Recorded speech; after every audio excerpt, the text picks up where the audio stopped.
Welcome, my friends. I'm Joan Griffin, and this is Reading in the Wild, where we talk about books. We talk about books that have a nature or earth-centered theme. Books from all across genres. This idea started in April, Earth Month, when I put together, curated, if you will, a list of 30 books, one for every day, that fit that description.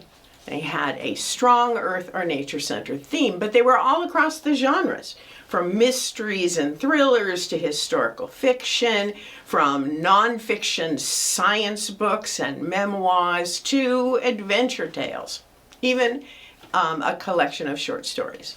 And I have brought with me today two books that I want to share with you. We have Torrens' Scorched, which is a suspense adventure thriller, and we have Barbara Kingsolver's Flight Behavior, which is a contemporary fiction, maybe literary fiction book.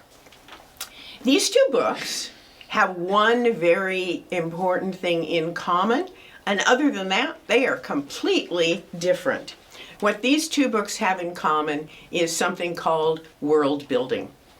Now, when we hear that term in literature, we usually think that we're talking about fantasy books or science fiction books, books where the author has to create an entire world that we can imagine and believe is real, whether they contain aliens on a planet or zombies on Earth or something in the future that hasn't happened yet.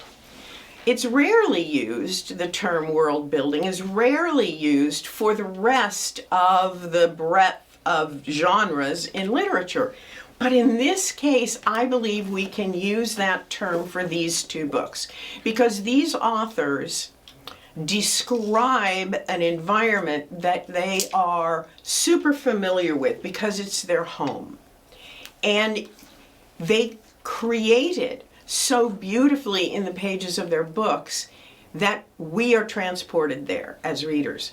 We feel the sun on our back. We smell the flowers in the air. We hear the grit as we walk across rocks. And so we become one with the characters and the environment, and it's really easy to slip in the story and forget where you are in time and place in favor of being inside of the book. Barbara Kingsolver lives in the Appalachians. She lives on a small farm in the hill country of the Appalachian foothills. She knows the people, she knows the environment, she knows the land, she knows the culture. And that is what she describes in this book. Torrens lives in the small town of Buena Vista in the Rocky Mountains. And he, again, knows that environment. He belongs to the search and rescue group. So he's always out in the mountains, and he takes us there with him. So let's talk about Barbara Kingsolver and Flight Behavior first. So Barbara Kingsolver is one of the most famous authors in America. In fact, she was named by Writer's Digest as one of the top 100 authors of the 20th century. She's won the Pulitzer Prize twice. First for Poisonwood Bible, and then again more recently for Demon Copperhead. She's written almost 20 books. And I've read probably 2/3 of them and really enjoyed all of them. I have to say that Prodigal Summer and this Flight Behavior are my two favorites. Fly Behavior was written 15 years ago, so it's not brand new, but it is absolutely in the moment because the environment in the story, which is taking place in the hills of Tennessee on a small farm, the environment is being inundated with heavy rains and floods all season long, which is exactly what we're reading about in the newspapers today, that this shift in the climate, call it climate change, global warming, whatever you want, or in the case of this book, many people call it God's will, because they won't look at the scientific work. And that is the center of the conflict in the book. So, our main character is Della Robbia Turnbow. What a name.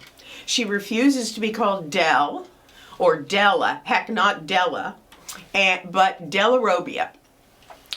And she's a young mother whose education got short-circuited when she got pregnant in her senior year of high school. She marries the father of her child and moves into a tiny little house on the corner of her in-laws' sheep farm. She isn't happy, but she kind of refuses to admit that she isn't happy. She has a wonderful husband who's happy-go-lucky and nothing bothers him.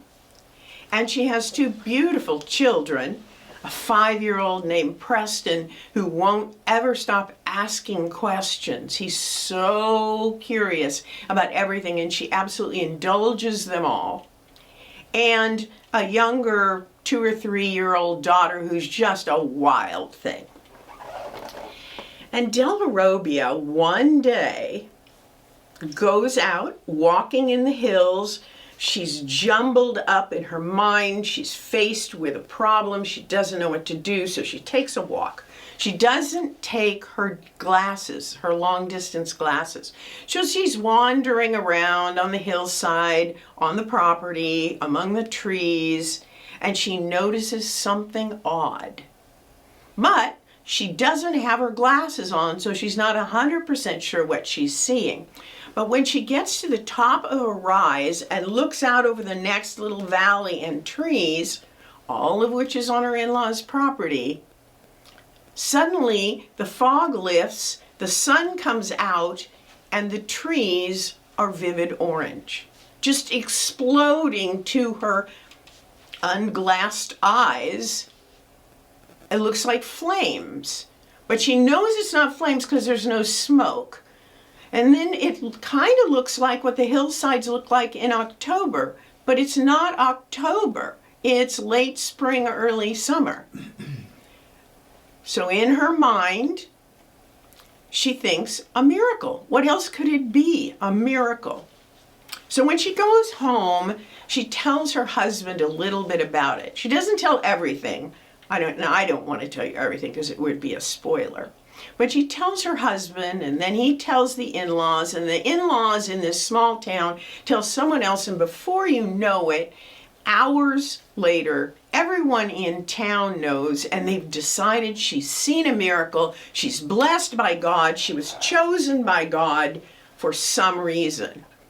Now that makes some people jealous, and it makes other people swoon, and it confuses even more, and it certainly confuses Della Robbia. And the next thing you know, the local news is on it, and then the national news is on it, and then the world news is on it, and then the scientists are on it. What is it? It's monarch butterflies by the gazillions are resting in the trees in Tennessee where they don't belong. Why are they there? Where did they come from? Is it God's will?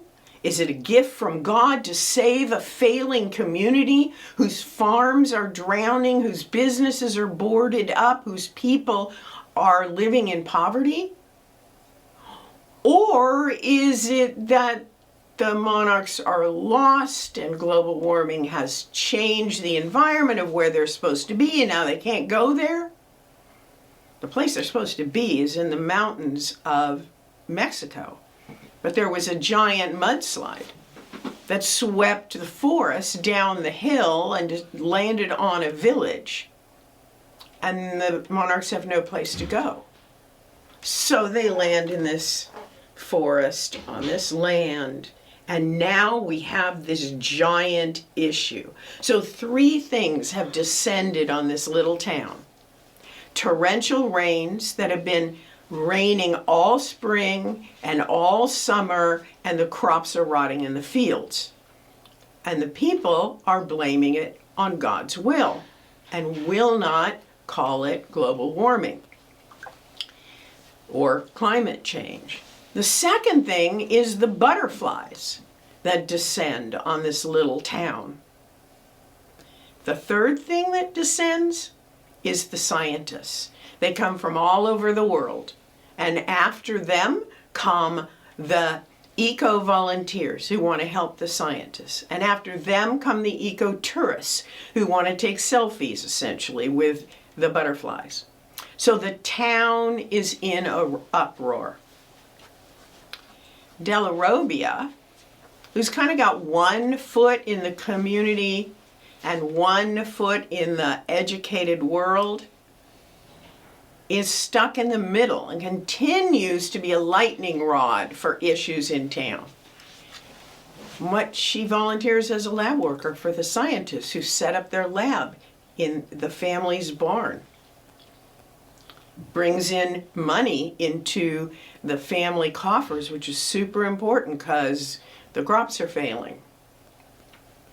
But it also opens her up, and hence her family up, and even her question-asking 5-year-old up to the ideas of science. And just throw it all in the air. Nothing is as it was. People are questioning the religion, people are questioning the science, people are questioning what they're doing there, people are questioning everything.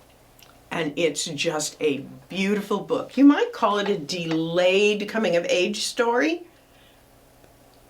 because she's a little late with that because she put her life on hold. You might call it this war between science and religion.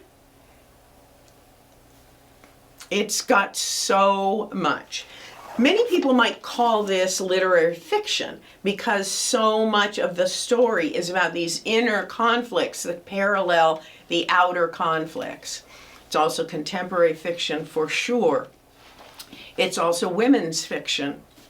I have to say, I love books that are multi-layered with all sorts of things going on at the same time. I love books where the characters are thinking and curious and asking questions and wondering and actually change their opinions on things as they learn more.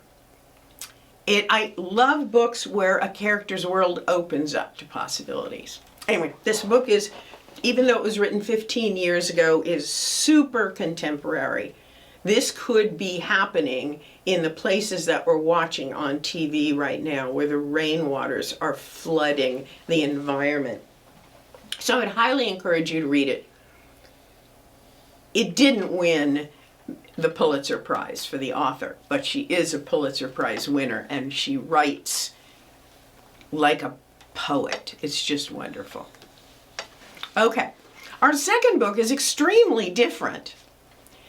I said I loved really intricate books, multi-layered, goes deep, but I also love a book that just sweeps me away on an adventure whereas a book like this, I want to read slowly and savor. A book like this, I just guzzle.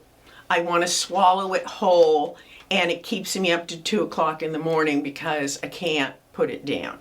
Different kinds of books for different moods. But as I said, the thing that they have in common is each of them is set in an environment that the author is intimately familiar with, and so can transport us there with his or her words. So Cam Torrens, as I said earlier, is a search and rescue guy. He's retired Air Force. He and his wife is a pilot, just as he was a pilot in the Air Force. They live with their kids in a tiny town in high, I think it's 8,500 feet in the Colorado Rockies. And he is a hiker. He's a long distance hiker, backpacker. He actually, I know, is hiking in Germany right now on some long distance trail, and he has done all of the Appalachian Trail. I know Cam because his book and my book came out, his first book and my first book came out at almost exactly the same time in 2023. And we traded manuscripts to read and critique for one another at that last manuscript before it finally goes to print. And so we became fast friends as we learned how to navigate the publishing business. He's much more prolific than I am. I'm still working on book number 2, and this book is his book number 3. His book 5 is coming out later this year.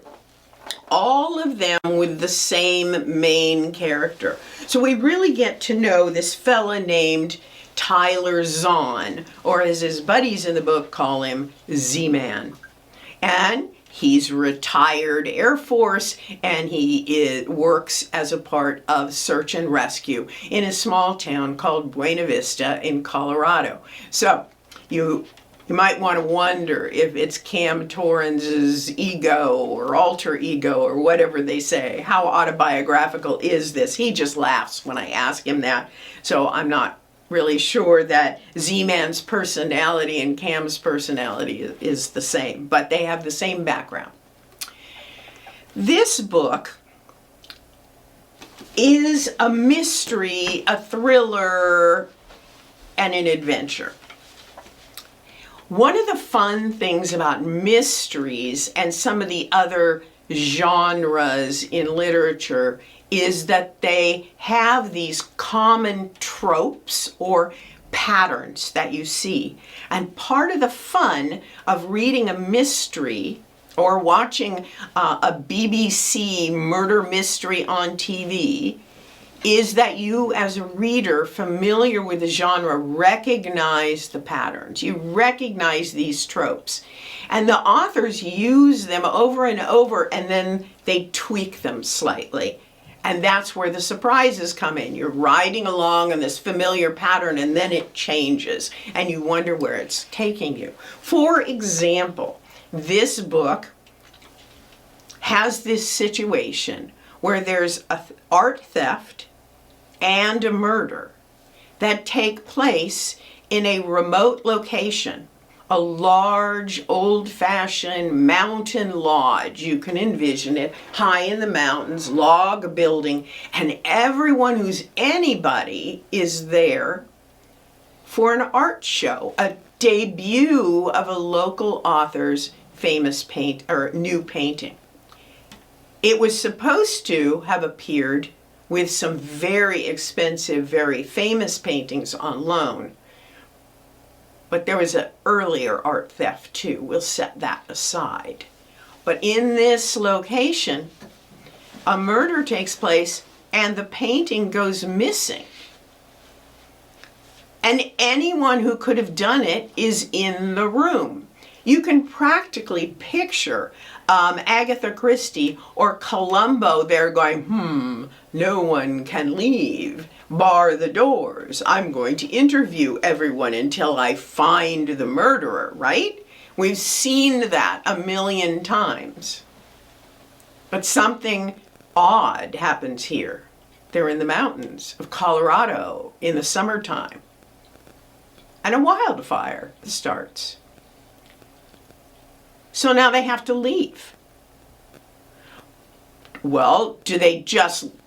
Where's the painting? Someone stole it, but no one's left. So it's got to be here. And there's a dead body. And what do? Do we leave? taking the murderer and the dead body with us? Do we leave the body behind? Do we chance that the murderer is going to escape while we're all traipsing out over the mountains? Because we can't drive because the bridge is out. And there are old people and people wearing, fancy clothes and high heels to this special event. They're going to climb a mountain. So you take this old familiar trope of the closed circle of a mystery, and then you tweak it. There are so many other tropes like that we're familiar with. Like there's the grouchy, rich person who demands special treatment. Yeah, we've got that. We've got all these other patterns that you will find familiar, but each one of them, Torrens tweaks. So just when you get comfortable and you think, oh, I know who did it, or I know what's going to happen next, nope, we take a left turn. This has got as many twists and turns as the mountain trails they have to use to get out of there. Torrens also does a really good job of describing the environment. So even if you're not familiar with the Colorado Rockies and what they're like up at 85,000 feet or 10,000 feet, he takes you there. And you see the broad panorama with these 14er peaks all around. You can feel the grit of the granite. He also knows the community, right? So if this art show were in New York or San Francisco, the people would be dressed very differently than they are in the Rocky Mountains, right? So the high heels that everyone is wearing are cowboy boots, right? And it's just got a different vibe to it, but you can feel this environment. We've got an FBI agent, we've got Z-Man, who's search and rescue and kind of a wannabe part of the sheriff's department. And we have no communication with the outside world and the other authorities, so we're not really sure where the fire is relative to us, but we can see the smoke. Anyway, it's this really, really fun romp in a mystery. The main character, Z-Man, in Scorched, is someone that you would want to take a hike with or sit around and chat with at a barbecue. He's friendly, he's warm, he's curious, he's adventuresome, but he's also a little naive and very trusting. So he's a really good person, and I think you can identify with him in reading this book. So I want to talk a little bit about how you and your book club might celebrate these books. So I'm thinking with flight behavior, good old-fashioned Appalachian food. I'm thinking cornbread, lamb stew, pumpkin pie, apple bread, all of those comfort foods that we associate with the Appalachian environment.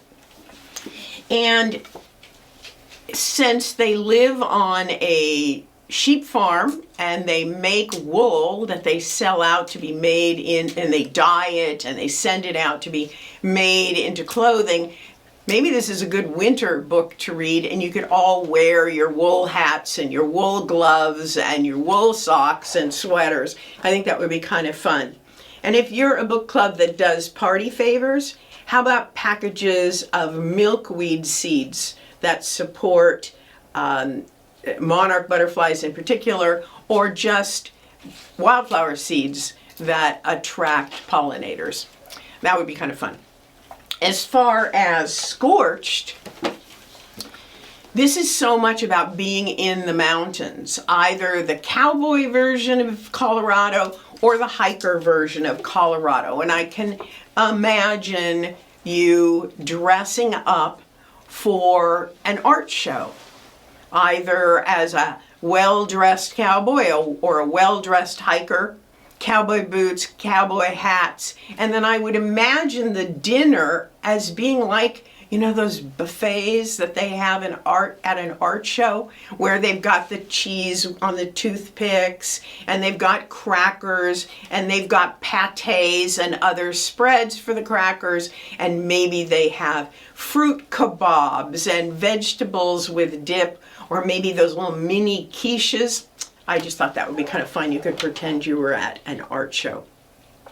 So that brings our discussion of these two wonderful books to an end, and I hope you'll go and pick one or both of them up at your local bookstore or order it online. No matter where you get it, I would highly encourage you to review it. Review it, give it stars, give it a few words on Goodreads or on Amazon. Even if you don't buy it on Amazon, you can review it on Amazon. And I hate to admit it, but Amazon's algorithms drive success in the publishing world, so that's a really important thing.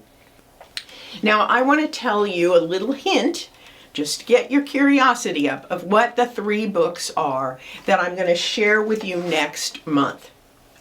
Let me turn the page. So, 3 books, all about hiking. One of them is A Walk in the Woods by Bill Bryson, which is the classic that every hiker in the world has ever has read. And if you haven't read it, you need to. And the other 2 are The Trail by Ethan Gallagly and Muir Trail Magic by Arnold Marsden, both of which are novelized versions of their own hikes on the John Muir Trail here in California, and we will chat about those. And speaking of hiking, I have to put a plug in for my own book, Force of Nature, which is my adventure memoir about hiking the John Muir Trail right here in our own backyard, and I hope you will maybe consider picking that one up as well. Thanks so much for joining me on Reading in the Wild. I'm Joan Griffin. See you next month.